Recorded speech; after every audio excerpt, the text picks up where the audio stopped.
Good morning. सभी किसान भाइयों का सक्सेस ग्रुप में बहुत बहुत स्वागत है। जहाँ तक मैं समझता हूँ, आपने धान की पौध तैयार कर ली होगी और अब इंतज़ार कर रहे होंगे कि वर्षा कब हो और कब आप अपने कि धान की पौध को अपने खेतों में रोपाई कर सकें। अभी भी देश की जो कृषि व्यवस्था है वो ज़्यादातर मानसून पर ही आधारित है। जब बरसात होती है तभी अच्छी फसल होती है। तो इस वीडियो के माध्यम से मैं आपको बताने जा रहा हूँ कि अगले 4-5 दिनों में देश के किन किन राज्यों में भारी बारिश की संभावना व्यक्त की गई है। तो ये आप भी इससे अवेयर हो जाएं, अपने तैयारी कर लें और जैसे ही बरसात हो तो धान की रोपाई कर दें। तो चलिए शुरू करते हैं वीडियो। और ये जानकारी अपने सभी साथियों को भी, अपने सभी किसान भाइयों को ज़रूर शेयर कीजिएगा ताकि वो भी सतर्क हो जाएं, सावधान हो जाएं और धान की रोपाई की तैयारी शुरू कर दें। तो चलिए वीडियो शुरू करते हैं। धान की रोपाई करने वाले किसानों को बारिश का इंतज़ार है। कुछ राज्यों में बारिश हो रही है जबकि कई राज्यों में बारिश का इंतज़ार है। कई राज्यों में बारिश का इंतज़ार करने के बाद किसानों ने खेतों में धान की रोपाई शुरू कर दी है। हालांकि तापमान अधिक होने के कारण फसल के झुलसने का खतरा है। कृषि वैज्ञानिकों ने शाम या रात के वक्त हल्की सिंचाई करते रहने की सलाह दी है ताकि फसल में नमी की कमी ना हो। जहाँ पर बरसात हो गई है वहाँ पर तो कोई दिक्कत नहीं है, लेकिन जहाँ पर बरसात नहीं हुई है और अगर आपने खेतों में अपने धान की रोपाई शुरू कर दी है तो वहाँ पर समस्या हो सकती है, क्योंकि इस समय तापमान बहुत अधिक है और इसमें फसलें जो है झुलस सकती हैं।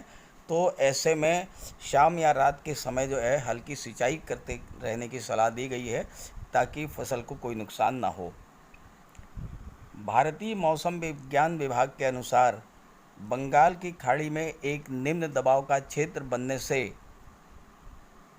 अगले 5 दिनों में मध्य प्रदेश, छत्तीसगढ़ और ओडिशा में भारी वर्षा होने की संभावना है।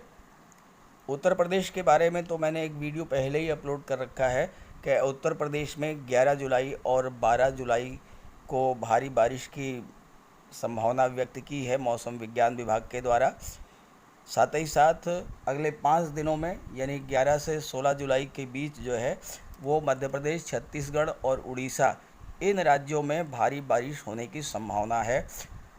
आईएमडी के मुताबिक अरब सागर से दक्षिण पश्चिमी हवाओं के और मजबूत होने और 11 जुलाई के आसपास बंगाल की खाड़ी के ऊपर निम्न दबाव का क्षेत्र बनने की संभावना के कारण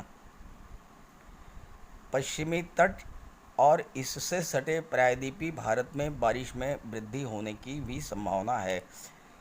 तो मध्य प्रदेश, उड़ीसा और झारखंड, इसके बारे में तो बताया ही है। साथ ही साथ पश्चिमी तट यानी अरब सागर से जुड़ा हुआ जो क्षेत्र है और उससे जुड़ा हुआ जो प्रायद्वीपीय भारत है वहाँ भी बारिश होने की संभावना व्यक्त की गई है। उत्तरी पश्चिमी भारत में करीब एक सप्ताह तक लू के प्रकोप के बाद शुक्रवार को तापमान में गिरावट देखी गई, लेकिन क्षेत्र में मानसून की स्थिति बेहतर नहीं होने से उच्च आर्द्रता के कारण लोगों को उमस भरी गर्मी का सामना करना पड़ रहा है। भारतीय मौसम विज्ञान विभाग ने शुक्रवार को एक वक्तव्य में कहा कि दिल्ली, पश्चिमी उत्तर प्रदेश, पंजाब, हरियाणा और राजस्थान में अगले 24 घंटे के दौरान दक्षिण पश्चिम मानसून के आगे बढ़ने के लिए परिस्थितियां अनुकूल हैं। तो मानसून जब आगे बढ़ेगा तो उसके बाद 1-2 दिन के भीतर जो है अच्छी खासी बारिश होगी उत्तर प्रदेश, पंजाब, हरियाणा, राजस्थान और दिल्ली में। अब आपको मैं बता दूं कि कहां कहां पर बारिश शुरू हो गई है। राजस्थान, उत्तर प्रदेश और उत्तराखंड के कुछ इलाकों में शुक्रवार से ही हल्की से मध्यम दर्जे की बारिश होना शुरू हो गई है। इसी बीच राष्ट्रीय राजधानी में उमस भरी गर्मी के साथ ही अधिकतम तापमान 38.2 डिग्री सेल्सियस दर्ज किया गया। दिल्ली में जुलाई के महीने में अब तक लोगों को 4 दिन लू के प्रकोप का सामना करना पड़ा। इन 4 दिनों में 1 जुलाई को अधिकतम तापमान 43 डिग्री, 2 जुलाई को उच्चतम तापमान 41.3 डिग्री रहा, 7 जुलाई को पारा 42.6 डिग्री दर्ज किया गया और 8 जुलाई को अधिकतम तापमान 41.8 डिग्री तक पहुंचने के साथ ही राजधानी के लोगों को भीषण गर्मी से जूझना पड़ा। शुक्रवार को राष्ट्रीय राजधानी में सापेक्षिक आर्द्रता 89% से 49% के बीच रही। पड़ोसी राज्य हरियाणा के गुरुग्राम में अधिकतम तापमान 39.7 डिग्री दर्ज किया गया, जबकि उत्तर प्रदेश के नोएडा में अधिकतम तापमान 38.2 डिग्री सेल्सियस रहा। पंजाब और हरियाणा में शुक्रवार को भी गर्मी का कहर जारी रहा, जबकि कुछ स्थानों पर बारिश हुई। तो पंजाब और हरियाणा में हल्की बारिश से शुरुआत हो गई है। हरियाणा के नारनौल में अधिकतम तापमान सामान्य से 4 डिग्री अधिक 41.5 डिग्री दर्ज किया गया।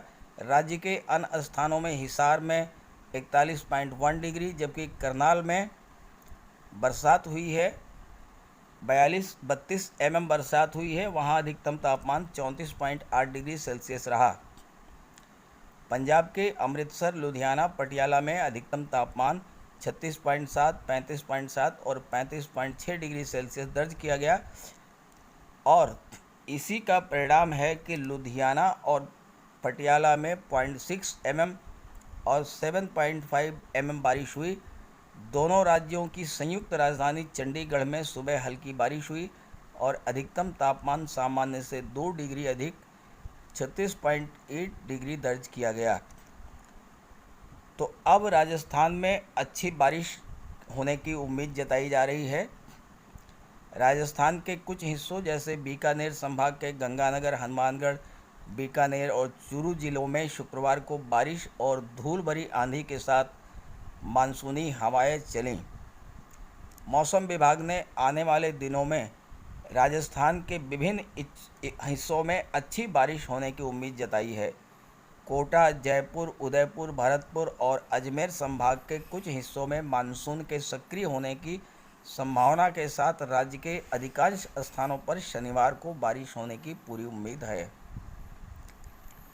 मानसून से पूर्व राजस्थान के कई इलाकों में गर्मी और उमस का कहर जारी रहा। श्री गंगानगर में अधिकतम तापमान 42.6 डिग्री, बीकानेर 42.3 डिग्री और चूरू में 42.6 डिग्री सेल्सियस दर्ज किया गया। उत्तरी भारत की अपेक्षा दक्षिणी भारत में मानसून मजबूत रहा है। उत्तराखंड के अलग अलग स्थानों पर भी बारिश हुई है, क्योंकि मैदानी और पहाड़ियों दोनों में अधिकतम तापमान सामान्य से अधिक रहा। राजधानी देहरादून में अधिकतम तापमान 35.2 डिग्री दर्ज किया गया। उत्तर प्रदेश में कुछ स्थानों पर हल्की से मध्यम बारिश और गरज के साथ बौछारें पड़ी, जबकि राज्य के कुछ अलग अलग हिस्सों में लू की स्थिति रही। राज्य में सबसे अधिक तापमान आगरा में 42.2 डिग्री दर्ज किया गया। वाराणसी, गोरखपुर, अयोध्या, प्रयागराज, कानपुर, लखनऊ, बरेली और झांसी संभाग में दिन के तापमान में गिरावट दर्ज की गई। भले ही मानसून अब तक उत्तर प्रदेश, उत्तर पश्चिम भारत से विमुख रहा है, लेकिन तमिलनाडु और दक्षिण भारत के अन्य हिस्सों में इसकी स्थिति मजबूत बनी हुई है। केरल, लक्षद्वीप, तटीय कर्नाटक, तमिलनाडु, पुडुचेरी के अधिकांश स्थानों के अलावा तेलंगाना और तटीय आंध्र प्रदेश के अलग अलग हिस्सों में बारिश हुई है। तो इस तरह से अगले 4-5 दिनों में भारी बारिश का अनुमान जताया जा रहा है मौसम विभाग के द्वारा। तो आप अपनी तैयारी कर लें और ये जानकारी अपने साथियों को भी शेयर कर दें। Okay, thank you.